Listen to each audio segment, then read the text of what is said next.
গল্পের শুরুতে আমরা দেখতে পাবো দীপালি পিসি খুব কান্না করছে কুসুমের কথা ভেবে। তখন কুসুম বলে, কেঁদো না পিসি, ছোট সাহেবের বিয়ে হবে খুব ধুমধাম করে, গাঙ্গুলি বাড়িতে আসবে বাড়ির বড় বউ। এ কথা বলে কুসুম অবাক হয়ে তাকিয়ে থাকে আর খুব কান্না করতে থাকে। অন্যদিকে দেখা যায় মেঘা তার পিসিকে নিয়ে গাঙ্গুলি বাড়িতে চলে এসেছে। ইন্দ্রাণী তাকে একদম বরণ করতে থাকে। তখন মেঘা বলে, কি ব্যাপার ম্যাডাম, আজকে আমাকে কেন বরণ করে নিচ্ছেন? তখন বলে, ভিতরে এসো, পরে জানতে পারবে। ঘরে ঢুকেই মেঘা ইন্দ্রাণীকে তার পিসির সঙ্গে পরিচয় করে দেয়, বলছে এটা হচ্ছে আমার পিসি। ওদিক থেকে মীনাক্ষী এসে বলে, পিসি তুমি তো বলেছিলে তুমি অনাথ। তখন মেঘা এক মুহূর্তের জন্য থেমে শান্ত গলায় তখন বলে ওঠে, মা বাবা মারা যাওয়ার পর মাসি আমাকে আগলে রেখেছেন, উনি আমাকে মানুষ করেছেন, আমার কাছে উনিই মা উনিই বাবা সব কিছু। তো ঘরের পরিবেশটা হঠাৎ গম্ভীর হয়ে ওঠে। এদিকে ইন্দ্রাণী মেঘার পিসিকে বলে, আপনার শিক্ষা এবং আচরণ মেঘার মধ্যেই ফুটে উঠেছে, আর সেই শিক্ষার জোরেই আজ মেঘা এ জায়গায় পৌঁছেছে। তখন মেঘা হালকা হাসে, বলছে, মাসি উনি হচ্ছে ইন্দ্রাণী গাঙ্গুলি, আমার ওল্ড মডেল। তখন পিসি বলতে থাকে, আপনাকে নিয়ে আমি আগেও অনেক খবরের কাগজে লেখা দেখেছি, ম্যাগাজিনে আপনার ছবি বেরিয়েছে। মেঘা তো আপনার নাম সবসময় জপ করতে থাকে। তারপর মেঘা পরিচয় করিয়ে দেয় এক এক করে তার পিসিকে বাড়ির সবার সঙ্গে। বলছে, এ হচ্ছে ঈশান, এই বাড়ির ছোট ছেলে। ঈশান ভদ্রভাবে মাথা নুয়ে বলে, ভালো থাকবেন। আর উনি হচ্ছে অনুশ্রী, ঈশানের স্ত্রী, এই বাড়ির ছোট বউ। তখন অনুশ্রী মেঘার পিসিকে প্রণাম করে, বলছে, ভালো থেকো। এরপর মেঘা পরিচয় করিয়ে দেয় মীনাক্ষীর সঙ্গে, খুব সুন্দর করে পরিচয় করে দেয়, বলছে উনি হচ্ছে এই বাড়ির ঈশান। যা শুনে মীনাক্ষী অনেক খুশি হয়ে যায় আর মনে মনে বলতে থাকে, যাক সুনাম তো করলো আমার। আর তখন মেঘা মীনাক্ষীর কাকিকে বলে, উনি হচ্ছে সেই মানুষ যার জন্য সবাই আনন্দে প্রফুল্লে থাকে। এটা শুনে মীনাক্ষী কাকি তো আরও অনেক খুশি হয়ে যায়। মীনাক্ষী কাকি তখন বলে, যাক তাহলে একজন আমার গুরুত্বটা বুঝতে পেরেছে। এদিকে মেঘা এখন আয়ুষ্মানের সঙ্গে পরিচয় করে দিবে, বলছে উনি হচ্ছে গাঙ্গুলি বাড়ির বড় ছেলে, গাঙ্গুলি গ্রুপ অফ কোম্পানির সিও আয়ুষ্মান গাঙ্গুলি। তখন মাসি মেঘাকে বলে, এই সেই ছেলে না যাকে তুই সারাক্ষণ সোশ্যাল মিডিয়ায় টক করিস? তখন মেঘা একটু লজ্জা পেয়ে যায় আর কুসুম মনটা খারাপ হয়ে যায়। তখন মেঘা বলে, মাসি দাঁড়াও, আরেকজন আছে, উনি খুবই গুরুত্বপূর্ণ এই বাড়ির জন্য, গাঙ্গুলি বাড়ির জন্য। তখন কুসুমকে সামনে নিয়ে আসে মেঘা, বলছে, এই হচ্ছে সেই মেয়ে কুসুম, গাঙ্গুলি গ্রুপের ব্র্যান্ড অ্যাম্বাসেডর আর এই বাড়ির লাকি চার্ম। তখন মীনাক্ষী বলে, বাড়ির কাজের মেয়ের সঙ্গে আলাপ করানোর কী দরকার ছিল?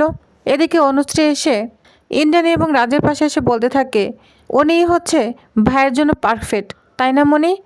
তো সবাই হাসতে থাকে। আর অন্যদিকে কুসুম যা শুনে মনটা খুব খারাপ করে বলে, মেঘা দিদি হচ্ছে গাঙ্গুলি বাড়ির পারফেক্ট বউ, আমি নই। এটা বলে অবাক হয়ে তাকিয়ে থাকে মেঘার দিকে। অন্যদিকে দেখা যায় ইন্দ্রাণীকে তখন মেঘা বলতে থাকে, আপনি যখন আমাকে ইনভাইট করেছেন তাহলে আরেকটু যন্ত্রণাটা সহ্য করতে হবে। তখন বলে, কি আবার যন্ত্রণা? আমি সবাইকে চা বানিয়ে খাওয়াতে চাই নিজের হাতে, আনবো? তখন বলে, হ্যাঁ অবশ্যই আনো, এটা আবার বলার কি আছে? তখন মেঘা মীনাক্ষীকে বলে, আপনি তো আবার চা খাবেন না তাই না? তখন বলে, না গো আমি চা খাবো না। মেঘা তখন বলে, ঠিক আছে আমি সবার জন্য চা বানিয়ে নিয়ে আসি। এই বলে মেঘা চা বানাতে যায়। এরপর মেঘা সবার জন্য চা বানিয়ে নিয়ে আসে, এক এক করে সবাইকে চা দিয়ে দেয়। তখন সবাই মিলে মিটিংয়ে বসে যায়। মিটিং চলাকালীন আগে মেঘা বলতে থাকে, এক মিনিট, মিটিং চলাকালীন সময় আমি একটা নিয়ম মেনটেন করে চলি, সবার ফোনটা প্লিজ একটু বন্ধ করবেন, ভুল হলে ক্ষমা চোখে দেখবেন, কারণ আমি নিয়মটা ফলো করি তো তাই বলছি। তখন আয়ুষ অবাক হয়ে যায়, বলছে, তুমি তো একদম মায়ের মতোই, ভগবান বুঝি তোমাকে আর মাকে একই মাটিতে বানিয়েছে, মা তো সে একই নিয়ম ফলো করে। এদিকে জাসন ইন্দ্রাণী অনেক খুশি হয়ে যায়। তখন ইন্দ্রাণী মেঘাকে বলে, মেঘা তুমি কিন্তু আজকে আমার বাড়ির অতিথি, না খেয়ে যাবে না। তখন মেঘা বলে, নিশ্চয়।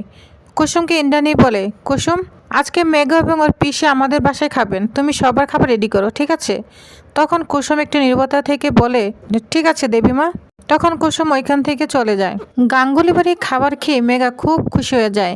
তখন মেঘা বলে, এতদিন শুনেছিলাম, আজ নিজের চোখে দেখছি, গাঙ্গুলি বাড়ির খাবার শুধু স্বাদ নয়, আপন করে নেওয়ার মধ্যেই ঐতিহ্য রয়েছে। আর তখন অনুশ্রী বলে, আজ তোমার জন্য একটি স্পেশাল আয়োজন ছিল তাই না মনি? তখন মনি বলে, একদম। তো লাঞ্চ শেষে মেঘা ইন্দ্রাণীকে বলে, থ্যাংক ইউ ম্যাম।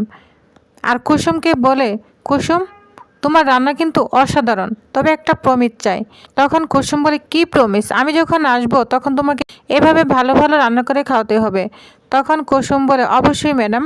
এদিকে ইন্দ্রাণী আয়শা ঈশানকে বলে মেঘা এবং ওর পিসি চলে যাবে ওদের গাড়িটা বাইরে বের করে দিতে। তখন বলে ঠিক আছে মা। এই বলে আয়শা এবং ঈশান ওইখান থেকে চলে যায়। তখন অনুশ্রী ইন্দ্রাণীকে মনে করে দেয়, মনি তুমি কিন্তু আজকে মেঘার সাথে কথা বলবে, তোমার মনে আছে? তখন বলে হ্যাঁ মনে আছে। তখন ইন্দ্রাণী মেঘাকে বলে, মেঘা আমি তোমার সাথে একটু একা কথা বলতে চাই, যদি তোমার আপত্তি না থাকে। তখন মেঘা বলে হ্যাঁ অবশ্যই। তখন মেঘা এবং ইন্দ্রাণী কথা বলবে, ওই মুহূর্তেই কুসুম চলে যাবে। ইন্দ্রাণী তখন কুসুমকে বলে, না কুসুম তোমার যাওয়ার দরকার নেই, তোমার সামনে আমি কথা বলবো, কোনো সমস্যা নেই। তখন কুসুম দাঁড়িয়ে দাঁড়িয়ে কথা শুনতে থাকে। তখন ইন্দ্রাণী মেঘার সঙ্গে কথা বলতে থাকে, বলছে তোমার ব্যবহার আমার সব কিছু ভালো লাগে, তুমি যেভাবে পরিস্থিতি সামলাও সেটা দেখে আমার খুব ভালো লেগেছে। তোমার সাথে ভাঙ্গার অভিনয় করতে গিয়ে তুমি আমার মন জিতে নিয়েছ। তখন মেঘা বলে, ম্যাম আমি কিছু করিনি, আমি মনে কিছু করিনি, আপনি আমার আইডল। তখন ইন্দ্রাণী বলে, তোমার মতো মেয়ে যদি আমার আয়ুষের জীবনসঙ্গিনী হয় তাহলে আমি নিশ্চিত হই। কথাটা শুনে অবাক হয়ে যায় মেঘা। এদিকে কুসুমের মনটা খুব খারাপ হয়, তবু বসতে দেয় না সবাইকে। ইন্দ্রাণী তখন মেঘাকে বলে, কাল আয়ুষের জন্মদিন, আমি ওকে এমন একটা উপহার দিতে চাই যা সারা জীবন মনে থাকবে। তুমি কি আমার ছেলেকে বিয়ে করবে মেঘা? তখন মেঘা মাথা নত করে বলে, আপনার মতামতকে আমি সম্মান করি ম্যাম, কিন্তু বিয়ে তো সারা জীবনের সিদ্ধান্ত, হটকরিতা নিয়ে আমি কোনো সিদ্ধান্ত নিতে চাই না, আমি কি একটু সময় পেতে পারি? তখন ইন্দ্রাণী বলে, নিশ্চয়ই, আগামীকাল সন্ধ্যা 8টায় যদি তোমার উত্তর হ্যাঁ হয় তুমি বাড়িতে এসো, আমি তোমার জন্য অপেক্ষা করব। তখন মেঘা প্রণাম করে এখান থেকে চলে যায়। এদিকে ইন্দ্রাণী কুসুমকে বলে, জানো তো অনেকদিন ধরে আমি আমার বড় ছেলে বউ খুঁজছি, অবশেষে পেয়ে গিয়েছি। তোমার কি মনে হয় মেঘা কি সব সামলাতে পারবে? তখন কুসুম বলে, আমার দেবীমা যখন চেয়েছে তাহলে অবশ্যই পারবে। অন্যদিকে দেখা যায় জন্মদিনের সকাল, আয়ুষ চোখ বাঁধা অবস্থায় হাঁটছে। কুসুম যা দেখে অবাক হয়ে যায়, বলছে ছোট সাহেব চোখ বন্ধ করে কেন? তখন আয়ুষ বলে, ঘুম থেকে উঠে আমি প্রথমবার মায়ের মুখ দেখি, এজন্য আমার সারা বছর ভালো যায়। তখন কুসুম হাসে, আপনারা একদম বাচ্চাদের মতো। হঠাৎই আয়ুষ্মান পায়ে হুচট পায়। তখন কুসুম আয়ুষ্মানের বুকের মধ্যে পড়ে যায়। কুসুম তো অবাক হয়ে আয়ুষ্মানের দিকে তাকিয়ে আছে। এই সুযোগে কুসুম মনে মনে বলে, আজ আমার স্বামীর জন্মদিন, আমি চাই আমার আয়ু আপনার হোক। সে তার পায়ে হাত দিয়ে প্রণাম করে, যা দেখে আয়ুষ তো অবাক হয়ে যায়। তখন আয়ুষ বলে, কি ব্যাপার এটা কুসুম, তুমি কি করলে? তখন আয়ুষ্মান বলে, ঠিক আছে তাহলে আজকে আমার জন্মদিন, আমার উপহার দাও। আমার উপহার কোথায়?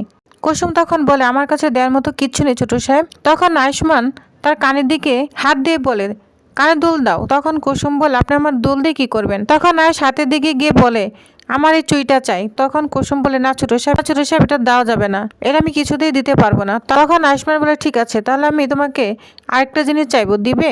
আচ্ছা, রূপসা যেভাবে থাকতে এখানেও সেভাবে থাকবে, খোলা চুলে, এটা আমার জন্মদিনের উপহার। তখন কুসুম রাজি হয়ে যায়। তখন আয়ুষ্মান বলে, ঠিক আছে এখন আমার মায়ের কাছে নিয়ে যাও, আবার আমাকে ফেলে দিও না কুসুম। তখন বলে, কখনোই আমি দিব না, আপনার হাত আমি কখনোই ছাড়বো না। এটা বলে কুসুম অনেক খুশি হয়ে যায় আর আয়ুষ্মানের দিকে তাকিয়ে থাকে। তো ভিউয়ার্স, তাহলে আপনাদের কি মনে হয় কুসুম কি তার কথা রাখতে পারবে? তো নেক্সট আপডেটটি জানতে অবশ্যই আমার সাথেই থাকুন। ধন্যবাদ।